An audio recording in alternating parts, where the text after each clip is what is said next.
तातीरे जलुथिला पड़म ग्राम। वर्षा परे सामान्य आश्वस्ति। गत किछि दिन हेब कलाहांडी जिला नर्ला ब्लॉक अंतर्गत पड़म समेत आखपाख अंचल असह्य खरा तातीरे जलुथिला।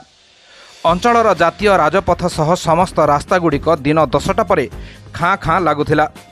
अति जरूरी काम न पड़े लोके घर बाहर नथिले। लोके जरूरी काम मुंडरे गामुछा और चषमा पिंधि बाहरुथिले। मंगलवार ठारू पड़म अंचल में पुणी तापमात्रा वृद्धि रेकर्ड होता। बुधवार और गुरुवार प्रबल गरम सांगक गुळुगुळी लोके हंतसंत होता देखा मिलता। गुरुवार 42 डिग्री तापमात्रा पार होता बेले गुरुवार अपराह्न प्रबल वर्षा जोगु अंचलवासी तातीरू सामान्य आश्वस्ति पाइथिबा देखा मिली।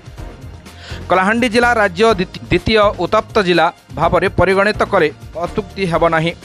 लोके गरम आउट पाउट होते। एबे किछि दिनर अंतराल रे पुणी तापमात्रा वृद्धि पाइबारे लागिथिला।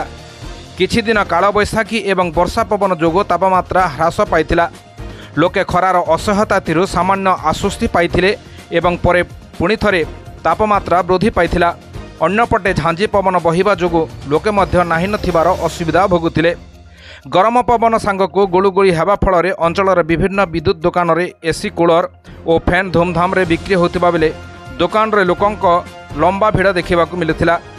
एपटे अंचल में तुहा को तुहा विद्युत काट कटा घारे चून देवा सदृश होता। आगक जदि एपरी ग्रीष्म प्रवाह जारी रहे ताहेले उभयंक परिस्थिति देखादेव बोली बुद्धिजीवी महल में आशंका पाइथिला। हेले गुरुवार दिनर एही वर्षा अरक्षित को दहिबसाह सदृश होइछि। State crime bureau chief Umashankar मिश्रଙ୍କ रिपोर्ट सॉलिड न्यूज।